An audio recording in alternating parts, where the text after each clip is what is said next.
Hello and welcome to Superscreen News at 6, broadcasting to you live from the city of Lagos State, Nigeria. I am Olamide Onka. Many thanks for joining us. The Senate has commended President Muhammadu Buhari's decision to honor the adjudged winner of the June 12, 1999 presidential election, late MKO Abiola, and his running mate, Babagana Kingibe. Senate President Bukola Saraki particularly said the recognition of late Abiola is truly long overdue. The Senators urged President Buhari to take a step further by making the date a national holiday. They also urged the President to order the Independent National Electoral Commission (INEC) to announce the results of the election and declare MKO Abiola his running mate Kingibe as the President and Vice President, as well as approve the entitlement due to them. The Lagos State Governor Akinwumi Ambode has commended President Muhammadu Buhari for declaring June 12 as the New Democracy Day. In a statement by his Chief Press Secretary Habib Aruna, Governor Ambode said the development is a historic and symbolic moment in the nation's political trajectory. Governor Ambode, who said the move does not only show the president as a man of history and character, but also confirms that the heroes of democracy did not die in vain. An ad hoc committee headed by the chairman, Senate Committee on Judiciary, Human Rights and Legal Matters, David Umaru, has been set up to investigate the veracity of the report by Amnesty International on the plight of women. The Amnesty International had alleged in its report that the military raped, tortured and abused women in the internally displaced persons camp IDPs. The resolution was reached during plenary after Senator Shehu Sani raised the point of order. Sani asked the Senate to open an investigation into the report, which he says has the capacity to undermine Nigeria's integrity and its fight against terrorism. A report by Amnesty International is not just a report that we should dismiss as a report by either the opposition or any partisan political group. It's a report that is taken very seriously by international organizations and especially the United Nations. If this report finds itself on the table of world leaders, it is a report of ourselves. And then what have we done about it? Simply to issue a two-paragraph statement and said it never happened, or the amnesty is working to undermine our government, or simply the amnesty is another arm of the opposition of this country. I think we are not getting it right. This report, for which I will offer to request that amnesty present or make it available for every senator here to see, contains all that we need to ask questions. Ask questions on how this war is being prosecuted. As a country that is faced with an insurgency that is undermining our peace, our unity, our stability as a country, we have a duty to appreciate the sacrifices of men and women from the armed forces and other security agencies that are making the ultimate sacrifice of giving up their lives in order for us to be in peace. The committee is to report to the outcome of their findings on a later date to the House. And now the Senate has confirmed the appointment of Festus Okoye as the National Commissioner of the Independent National Electoral Commission, INEC. Other nominees confirmed include Ahmed Mahmoud Bello, Monday Udo Tom, and Atahiru Gabar Madami as resident electoral commissioners representing their various constituencies. The Senate has confirmed Festus Okoye as National Commissioner of the Independent National Electoral Commission, INEC. Other nominees confirmed include Ahmed Mahmoud Bello, Monday Udo Tom, and Atahiru Garba Madami as resident electoral commissioners, RECs. Presenting the committee report, Senator Nazib said the rejection of Ahmed Bello Mahmoud for the third time is based on the petition from a state governor, a notion faulted by the Senator Kaben Marafa, who insists his rejection is baseless and without reason. The Senate Committee on Independent National Electoral Commission, after a careful scrutiny of the curriculum vitae and other accompanying document and security clearances of Barrister Festus Okoye, Elder Monde Udo Tom, and Mr. Atahiru Garba Madami, and having been satisfied about their exposure, experience, performance, qualifications, and integrity, except Ahmed Bello Mahmoud, who had petitioned against him from the state, the committee recommends as follows. 1. That the Senate do confirm the nomination of A. Festus Okoye, Imo State, National Electoral Commission. B. Elder Monde Udo Tom, Akwa Ibom State, Resident Electoral Commissioner. C. Garba Atahiru Madame, Niger State, Resident Electoral Commissioner. As National Electoral Commissioners and Resident Electoral Commissioners, respectively. 2. That the Senate do reject the nomination of Ahmed Bello Mahmoud as Resident Electoral Commissioner representing Zamfara State for the third time. Well, Senator Kabir Marafa faulted the committee report, insisting that the rejection of the nominee for being a non-indigent of a state holds no water. Marafa, who accused the INEC committee chairman of compromise, said the petition was not accompanied with a sworn affidavit as required by Senate rules. Mr. President, this report, again, I want to say, is not a true testimony of what happened in the committee of INEC. Senator Nezipi compromised. Yes, he compromised. Yes, he compromised, and I have evidence. I will show it. Senator Marafa, I have to call you to order. That is, no, you can't say that. You cannot say that. Supporting Senator Marafa's stand, Senator James Manager expressed displeasure with the committee's report on the ground that the committee did not investigate the petition against Ahmed Mahmoud Bello. As far as I'm concerned, this report is not very complete. Not very complete in the sense that it's talking about the committee in receipt of a petition. The committee has not come out to say what the committee investigated and the outcome on the result of that petition in rejecting this particular nominee. After a long deliberation, the lawmakers, however, rejected the committee report and approved Ahmed Mahmoud Bello's nomination and 3 other nominees via voice votes. The Senate confirmed the nomination of Elder Monde Udo Tom as Resident Electoral Commissioner of the Independent Electoral Commissioner. Those in favor say aye. Those against say nay. The ayes have it. With the Senate confirmed the nomination of Atahiru Garba Madame as nomination as the Resident Electoral Commissioner of the Independent National Electoral Commission. Those in favor say aye. Those against say nay. The ayes have it. Will the Senate confirm the nomination of Ahmed Bello Mahmoud as Resident Electoral Commissioner of Independent National Electoral Commission? Those in favor say aye. Those against say nay. The ayes have it. Will the Senate confirm the nomination of Barrister Festus Okoye as National Electoral Commissioner of the Independent National Electoral Commission? Those in favor say aye. Those against say nay. The ayes have it. After persuasion from his colleagues, Marafa withdrew the statement and apologized to the committee chairman. Looking at the honor done to Zamfara State, not me, by my colleagues, I am most humbled by the solidarity extended to me and the people of Zamfara State. And in view of that, Mr. President, I want to sincerely apologize to all of them and to everybody that feels offended by what I said about the committee of INEC,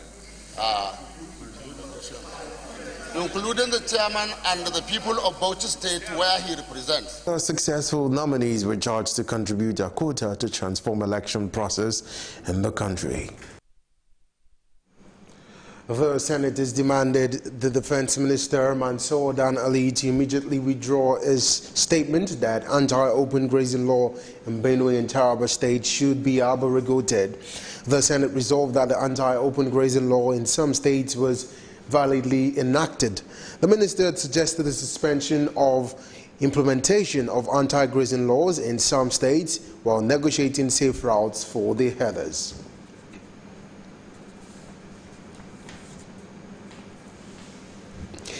And now crisis breeding at the Nigerian Bar Association Ikeja branch over who takes the leadership of the association seems to have been resolved. The NBA second national vice president, Monday Ubani, disclosed this to journalists after a meeting of the leadership of the association and its members in Ikeja, Lagos State. The great thing about Ikeja branch is that we're very resilient. There is no issue that we cannot resolve. Remember the time I was coming in as a chairman, 2012, 2014, there was issue also. We had to go to court. But at the end of the day, we resolved it. Elders stepped in and then people had to share their sword. So there has been this arrangement also that after the tenure of this current leadership, somebody who was once recognized by the national body, but who stepped down for the sake of peace, should be encouraged to become the chairman of the branch through an electoral process. And so I'm so happy the way elders, people like Femi Falana, Mr. Adeshina San, Tunde Adejiwe, Otaru San, Lawa Pedro, so many other, even Muniz Banirera is not here. So many senior advocates of Nigeria that are members of the branch, they all sent in their word that whatever we can do, like Babatunde San, that this matter should be resolved very peacefully. On the allegation misappropriation, Ubani said the issue will be investigated in due time. The truth has not been established, but the point is that there has been a petition reportedly written to the president of the NBA, and then we will, wait for the reaction of the national. We also know that we have an annual general meeting during which the account of the NBA will actually come under scrutiny. So those issues can be raised at the next annual general meeting, which is also coming up either in this June or early July. But I know this is where we look at, because we don't know the state of the accounts of the branch by now. But when those accounts will be presented by an auditor, people will now go through the process and probably make inquiries and make, ask questions as to the veracity of some of the allegations that have been peddled in that petition. The Defense and Police Officers' Wives Association, the POWA, has graduated 44 students in different vocations and its skill acquisition programs.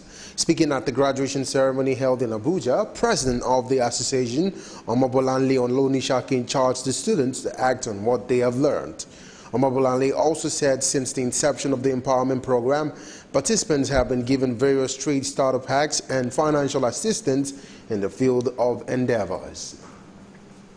The takeoff of this skill center, the Power Skill Center, was effective January 2016. So we've trained a lot of widows too. And of course, like you see, we don't just train our widows. We also buy them starter packs. We give them money to rent shops so that their businesses can commence immediately. Apart from the fact they are contending with the fact of losing their husbands and a breadwinner, they're also, of course, facing other challenges as regards to taking care of themselves and their children. Hence, the poor, came in to assist them so that they can be self-sufficient through vocational training, so that they can earn a living for themselves and their children. The program is aimed at developing human capital and rendering help to the less privileged and the society at large. You're watching Superscreen News at 6, reaching you from Lagos State, Nigeria. We'll take a break now. When we return, we'll take some business stories. Stay with us. Before they come, they're supposed to, give us some information, notice. At least maybe a week or so. There was nothing like that. Hunger is everywhere in Nigeria. People are dying every day, but the Nigerian government are keeping quiet. Housemen are killing people. Why? It's not what we expected because of these old men that are leading us, and you people know, you are aware that these people are not the right people to lead us. These kind of people that are leading us here are people of black mind. They just care about themselves and their family. You are affecting my village. Let me use grass. If I call it use grass, I'm not to mistake. The other place where they build a shop, call it plaza. Say each shop there are 4 million naira. So I don't have the money, so I have to leave. If you plan to get a tribal mark, it takes a lot of pain, but after some time, you enjoy it. No, we experience hold up now during the construction time. Then after some time, we start enjoying it. The way they are doing the construction is too slow. It's too slow. The construction is too slow. They should stop the construction and make sure people go into their businesses and do their businesses.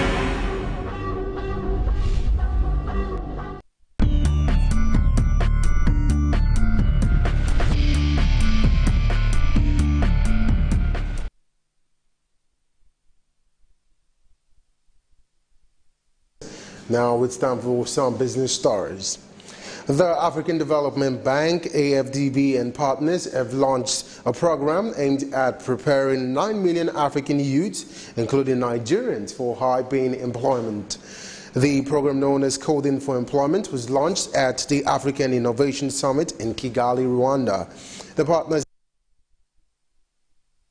Microsoft and Facebook. The bank said the new program prepares Africa's youth for tomorrow's jobs and unleashes the next generation of young digital. 2025, the Jobs for Youth in Africa initiative will equip 50 million youths with employable skills and create 25 million jobs in agriculture, information and communication technology, and other key industries across Africa.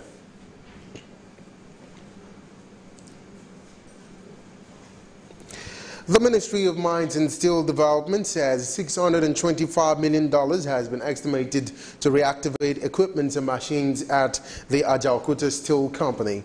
Minister of State Abubakar Buhari, who disclosed this to journalists in Abuja, said the estimated amount in the part of recommendations contained in the technical audit report presented to him. You will recall that the federal government had set up the technical audit to find out how much was required to complete the steel plant.